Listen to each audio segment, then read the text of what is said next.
मंडळी, don't drink and drive असं लिहिलेले अनेक बोर्ड्स आपण प्रवास करताना पाहतो. कधी कधी तर पोलीस गाडी थांबवून अल्कोहोल टेस्टही करतात.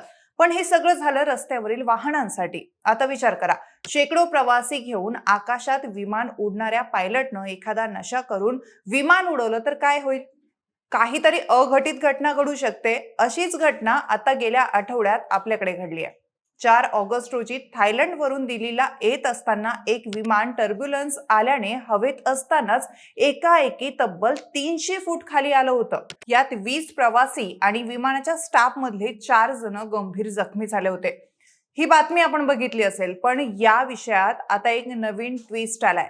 या विमानाचं सुखरूप लँडिंग झाल्यानंतर पायलटची ड्रग टेस्ट केली गेली, तेव्हा पायलटने चक्क गांजा मारलेला होता असं समोर आलंय. आता हे काय साधं प्रकरण नाहीये. शेकडो प्रवासी घेऊन हवेत विमान चालवणारा पायलट इतका बेजबाबदार कसा वागू शकतो? जर परिस्थिती त्याच्या हाताच्या बाहेर गेली असती तर काय झालं असतं? आणि आता यावर नेमकी काय ऍक्शन घेतली जाणार आहे, हे सगळं जाणून घेणार आहोत आजच्या या व्हिडिओच्या माध्यमातून. नमस्कार, मी ऋतुजा आणि तुम्ही पाहताय विषयच भारी. मंडळी, मागच्याच वर्षी अहमदाबादमध्ये एअर इंडियाच्या विमानाचा भीषण अपघात झाला होता. तेव्हापासून भारतात विमान प्रवास म्हटलं की लोकांच्या कपाळावर आड्या पडतात. आता या 4 तारखेला दिल्लीत पुन्हा एक विमान अपघात होता होता थोडक्यात वाचलाय. थायलंडमधील फुकेत येथून दिल्लीला जाणारं एअर इंडियाचं विमान हवेत असताना अचानक 300 फूट खाली आलं आणि या विमानात 137 प्रवासी आणि 8 कर्मचारी प्रवास करत होते. सरळ चाललेलं विमान अचानक इतकं खाली आल्याने झालं असं की ज्या प्रवाशांनी सीट बेल्ट बांधलेले नव्हते ते थेट त्यांच्या सीटवरून दुसऱ्याच्या सीटवर किंवा विमानाच्या छतावर कोसळले. विमानात उभ्या असलेल्या एअर इंडियाच्या स्टाफ सुद्धा इकडच्या तिकडे फेकला गेला. वरती बॅग वगैरे सामान ठेवलेलं होतं ते प्रवाशांच्या डोक्यावर पडलं आणि विमानाच्या आतले बरेच पार्ट सुद्धा तुटले आणि खाली पडले. या जवळपास 20 प्रवासी आणि स्टाफ मधले 4 जण चांगलेच गंभीर जखमी झाले. या सगळ्या घटनेनं सगळे खूप घाबरले होते, कारण त्यांनी जे प्रत्यक्ष अनुभवलं होतं ते म्हणजे मृत्यूच्या दाढेतून परत येण्यासारखं होतं. सुदैवानं विमानाचं दिल्ली विमानतळावर सुखरूप लँडिंग झालं आणि सर्व जखमींना तातडीने रुग्णालयात दाखल करण्यात आलं. नशीब या हवाई अपघातात जीवितहानी झाली नाही. तोपर्यंत सगळे या घटनेकडे अपघात म्हणून पाहत होते. प्रवाशांनाही वाटत होतं की हवेचा वेग वाढल्याने टर्ब्युलन्स आला असेल, यात पायलटची तरी काय चुकी. पण जेव्हा प्रवाशांनी त्यांच्या सोबत घडलेली आपबीती सांगितली आणि विमान अचानक 300 फुटापर्यंत खाली आल्याचं सांगितलं, तेव्हा या अपघाताची चौकशी करणाऱ्या अधिकाऱ्यांना शंका आली आणि त्यामुळे त्यांनी या विमानाच्या पायलटची डोप चाचणी करण्याचा निर्णय घेतला. आणि काल परवाच आलेल्या बातम्यांनुसार या पायलटची अंमली पदार्थाची चाचणी पॉझिटिव्ह आली आहे. हा पायलट चक्क गांजा मारून विमान चालवत होता हे या चाचणीमध्ये समोर आलंय आणि हे ऐकूनच सर्वांना धक्का बसलाय. हा काय टर्ब्युलन्सचा प्रकार नसून पायलटच्या बेजबाबदारपणाचा परिणाम आहे. तरी नशीब यात काही मोठा अपघात झाला नाही, नाहीतर पायलटच्या या व्यसनाची किंमत विमानात बसलेल्या निरपराध प्रवाशांना त्यांचे प्राण देऊन मोजावी लागले असते. आता एअरक्राफ्ट ऍक्सिडेंट इन्व्हेस्टिगेशन ब्युरो म्हणजेच AAIB या प्रकरणाचा पुढील तपास करत आहे. या प्रकरणी माध्यमांनी भारताचे नागरी उड्डाण मंत्री राम मोहन नायडू यांना प्रश्न विचारले असता त्यांनी असं नमूद केलं आहे की जर या प्रकरणात अंमली पदार्थांच्या सेवनाचा संबंध आला आणि विमान नियमांचं उल्लंघन झाल्याचं निष्पन्न झालं तर कठोर कारवाई करण्यात येईल.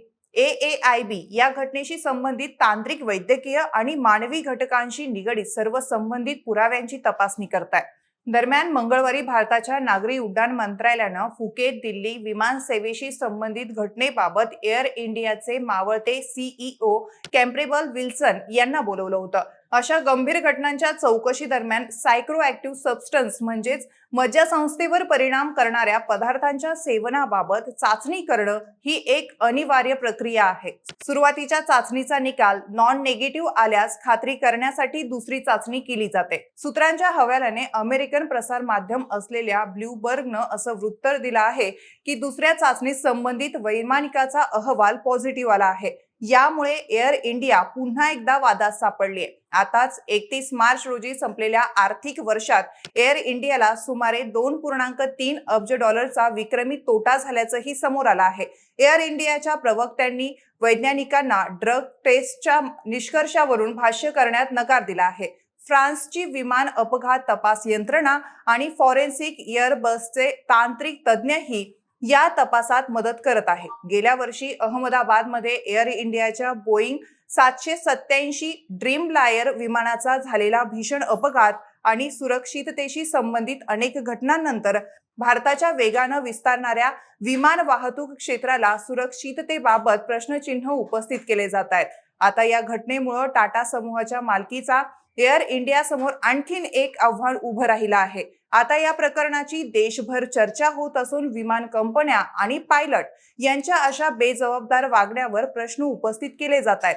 सामान्य प्रवाशांना नियम शिकवणाऱ्या आणि छोट्या छोट्या चुकांसाठी वेठीस धरणाऱ्या विमान कंपन्या पायलटच्या बाबतीत इतका ढिसाळपणा कसं काय करू शकतात, असा प्रश्नही उपस्थित होतोय. सुदैवानं या विमानाची सेफ लँडिंग झाली, पण जर हे विमान कंट्रोल झालं नसतं तर कुठं कोसळलं असतं आणि किती जीव गेले असते, असा प्रश्नही प्रत्येकाला पडतोय. विशेष म्हणजे अपघात झाला असता तर कुणाला अपघाताचं खरं कारण पायलट गांजा पिलेला होता हे सुद्धा कधीच कळलं नसतं. अहमदाबादच्या अपघाताप्रमाणेच या अपघातालाही सर्वांनी दुःखद घटना म्हणून श्रद्धांजली वाहिली असते. बरोबर आहे की नाही?